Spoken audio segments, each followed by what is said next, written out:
యువత సమాజ సేవలో ముందుండాలని జిల్లా కలెక్టర్ కోయ శ్రీహర్ష తెలిపారు.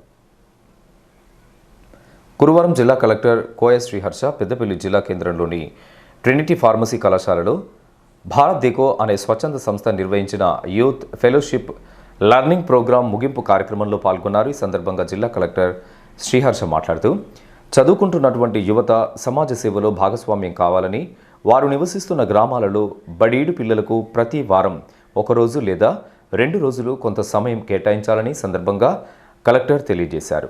గ్రామంలో ప్రాథమిక విద్య అభ్యసిస్తున్నటువంటి విద్యార్థుల కోసం వివిధ రకాల అభ్యాసన కృత్యాలు నిర్వహించి చిన్నపిల్లల అభ్యాసన లేని సామర్థ్యాన్ని తొలగిస్తూ వారితో మమేకమై విద్య పట్ల, పాఠశాల పట్ల సానుకూల దృక్పథం ఏర్పడే విధంగా యువత కృషి చేయాలని కలెక్టర్ ఈ సందర్భంగా తెలియజేశారు. ఈ కార్యక్రమంలో భారత్ దేకో స్వచ్ఛంద సంస్థకు చెందిన ప్రత్యేకంగా అభినందిస్తున్నట్లు జిల్లా కలెక్టర్ తెలిపారు.